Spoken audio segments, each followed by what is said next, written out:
Hello and welcome to the Writer Report. This is Eric Correct Writer, and this week we're going to be looking into the 2005 movie titled Into the Blue. And this movie was directed by John Stillwell and written by Matt Johnson. The stars of the movie are Paul Walker, Jessica Alba, Scott Caan, Ashley Scott, James Frain, and Josh Brolin. The genre of the movie, it's an action-adventure, and the duration of the movie is an hour and 37 minutes long. The plot of the movie goes something like this. Sam and Jared, played by Walker and Alba, live in the beautiful Caribbean islands of the Bahamas, and they seem to live the aquatic life. Jared is a professional diver, and Sam, she's a aquatic performer, because in the beginning of the movie you see her swimming with dolphins and other exotic fish. They are joining forces with another couple, an old friend of Jared's named Bryce, played by Scott Caan, and his newly acquainted girlfriend Amanda, played by Ashley Scott, whom Bryce only knew for 14 hours. While they were diving underwater, they come across some relics that may be remnants to a sunken ship that might contain a huge profit of gold and other priceless artifacts. One of the relics they come across is a small dagger. So they're on the right tracks of looking for what appears to be a pirate ship buried somewhere in the corals of the ocean. While they were exploring the ocean, they also stumbled upon a sunken airplane. Now, inside the airplane contains little bags, little red boxes, I should say, of cocaine. Now, here's where the climax begins. What should they do? Should they report these boxes of cocaine to the police? If they do that, then they could probably jeopardize their chances of finding sunken treasure, because then the entire area would be blocked. Or should they send them to like some drug dealer of some sort, so that they could take the drugs and come out with a nice little profit? Of course, during this whole crossroads, they end up putting their lives in danger in more ways than one. If it isn't the drug dealers that are after their heads, but rival treasure hunters are also lurking in the horizon for these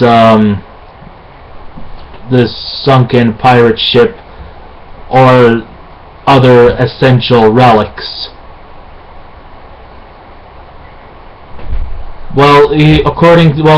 Sam and Jared are two people who seem to have somewhat moral decency compared to Bryce and Ashley, who think that these baggages of cocaine is enough to come up with a handsome salary. So then they eventually put their friends' lives in danger, they put their own selves' lives in danger, and if it's not drug dealers or rival treasure hunters that are after the gold, they also have to realize that the exotic fish that lurk around that area are also hungry on their trails, including one of the characters dies in this movie from being bitten by a shark. So, there's more ways than one that the four protagonists are risking their lives in danger. And for what? To make money. For greed. For power. and the decisions that these guys make are not exactly high on the levels of intelligence.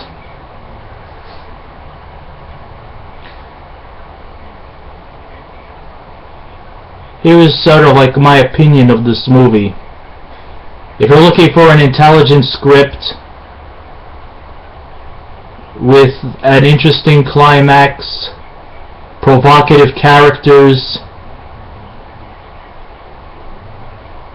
maybe a story that will get you involved, well then the only thing I gotta say to you guys is keep looking, because you won't find it here. But if you're looking for something in a more visual sense, like the underwater scenes, the beautiful landscapes, the scenarios, the cinematography, and yes, the characters themselves are genuine eye candy for the guys. People will probably be flirting over Jessica Alba as she looks gorgeously stunning in her bikini and her Daisy Duke shorts. And Ashley Scott, she also seems to come across as genuinely eye candy for the guys out there. For the girls who like their men sexy, well, make no mistake about it, Paul Walker and Scott Caan will do the favor for the ladies out there.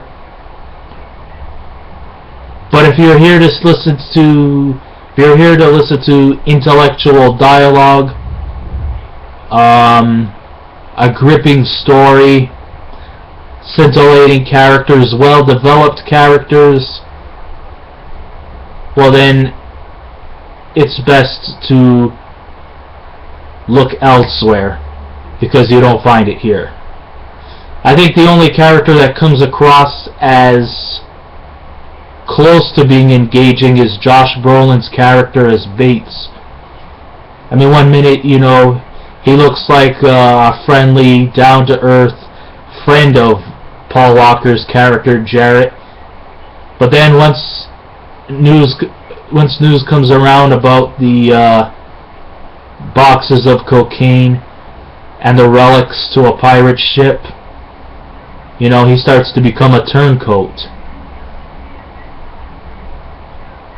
So, yeah, Josh Brolin's character is like the only one that comes across to anything close to being a compelling performance without having to expose himself, unlike the four leading protagonists. Even James Frain's character, the drug dealer, he only appears in a few scenes and then you just don't see him anymore. He also was quite a disappointment. The bad guy characters in the movie, with the exception of Josh Brolin, come across as being one-dimensional, pedestrian, and just does not really hold your interest. Even at some points, the decisions that the characters make don't strike a right chord for me.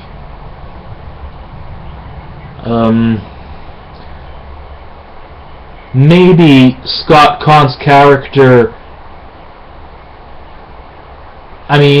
Scott Caan's character Bryce seems to come across as being a bit of a troublemaker, and sometimes I think that he should be the one to lay the blame on for putting his friends' lives in danger, and that I think his idea of treasure is resting more towards greed than it is for honor or opportunity. Whereas Sam and Jarrett, you know, they seem to have more moral decency, and that their purpose of looking for treasure is, you know, just to be famous, you know, for opportunity, not necessarily for greed. And do I recommend this movie to people? Like I said, if you like if you like looking under the sea, and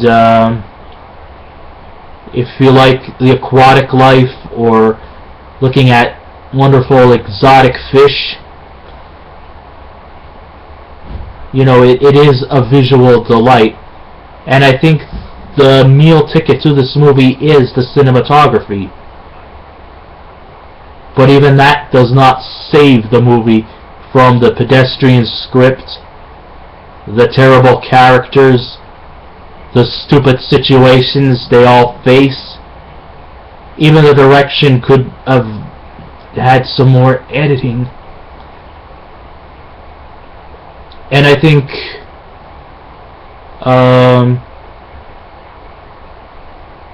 that this movie almost reminds me of a remake of the 1977 movie The Deep, except for The Deep actually did have a more engaging storyline, better characters, better character development, and a much more exciting climax than what was given to us in the movie Into the Blue. So there you have it. If I was to give it a score out of 10, I would give it maybe a 5 out of 10. And even that, I think I might be a little too generous there. So therefore, I would like to conclude by saying, if you want to see this movie, hey, I'm not stopping you.